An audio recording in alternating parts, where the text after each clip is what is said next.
گرد و غبار حلق میں چلا جائے تو روزے کا حکم۔ گرد و غبار حلق میں جانے سے روزہ ٹوٹ جاتا ہے یا نہیں، اور اس کا پتہ کیسے چلے گا؟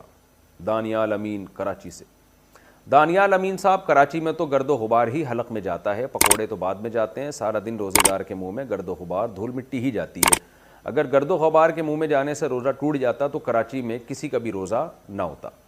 تو ہاں، جان بوجھ کر گرد پیٹ میں نہ لے کے جائیں کہ مٹی میں جا جا کے اس کو سونگھ رہے ہیں تاکہ گرد اندر جائے، اس عمل سے تو روزہ ٹوٹے گا۔ لیکن نارملی چلتے پھرتے جو ہوائیں چلتی ہیں اور مٹیاں اڑ اڑ کے آپ کے ناک میں حلق میں جاتی ہیں تو اس کے جانے سے روزہ نہیں ٹوٹتا، چاہے آپ کو جاتے ہوئے محسوس بھی ہو جائے پھر بھی نہیں ٹوٹتا، جان کر نہ لے کے جائیں آپ۔ روزے میں بار بار کلی کرنا، روزے میں بار بار کلی کرنا تاکہ حلق گیلا رہے، کیا یہ صحیح ہے؟ ابو سلطان سعودی عرب سے۔ حلق گیلا کرنے کے لیے تو غرارہ کرنا پڑتا ہے، وہ روزے میں جائز نہیں ہے، لیکن کلی کرنا جائز ہے، چاہے تاکہ جو ہے پیاس کی شدت میں کمی ہو جائے، تو اس نیت سے آپ بار بار کلی کر سکتے ہیں، کوئی حرج نہیں ہے۔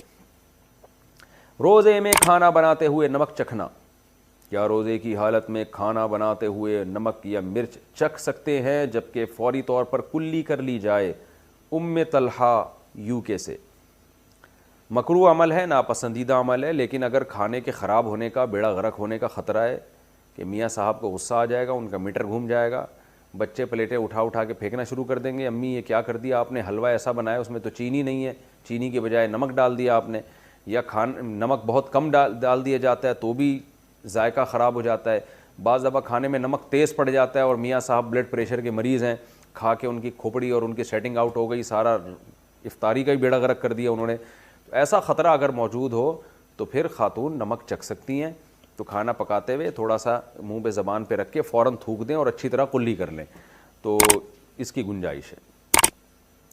روزے میں شوگر ٹیسٹ کرنا، کیا روزے میں شوگر ٹیسٹ کر سکتے ہیں؟ نیز کیا کسی کو مجبوری کی حالت میں خون دے سکتے ہیں؟ عیشا قریشی۔ جی ہاں، شوگر بھی ٹیسٹ کر سکتے ہیں اور خون بھی دے سکتے ہیں، روزہ اس سے نہیں ٹوٹتا، خون دے بھی سکتے ہیں، خون لے بھی سکتے ہیں۔ روزے میں ڈرپ لگوانا، اگر کوئی بیمار ہو جیسے ٹائیفائڈ، جس کا کورس یہ ہوتا ہے کہ روزانہ صبح و شام ایک ایک ڈرپ لگانی پڑتی ہے، تو کیا روزے کی حالت میں ڈرپ لگائی جا سکتی ہے؟ یاسر۔ جی ہاں، لگائی جا سکتی ہے یاسر صاحب۔ روزے میں دوران غسل ناک میں کتنا پانی پہنچائیں؟ ایک عالم نے فرمایا کہ غسل واجب ہو تو روزے میں بھی ناک کی نرم ہڈی تک پانی پہنچانا فرض ہے، اور ایک عالم نے کہا کہ روزے میں پانی ناک کی نرم ہڈی تک نہ پہنچانا مسنون ہے۔ تو اس میں صحیح طریقہ کیا ہے؟ ناک کی نرم ہڈی تک تو پانی پہنچانا لازمی ہے نا، تو چاہے روزہ ہو یا نہ ہو، جب غسل فرض ہے آپ پر تو ہلکا سا پانی کو اندر لے کے جائیں، وہ ناک کی نرم ہڈی تک آرام سے پہنچ جاتا ہے، بہت زیادہ زور نہ لگائیں، وہمی لوگ زور لگا لگا کے دماغ میں پانی پہنچا دیتے ہیں، تو ہلکا سا بس کھینچ لیں، اس سے آرام سے پانی پہنچ جاتا ہے، وہم نہ کریں اس میں۔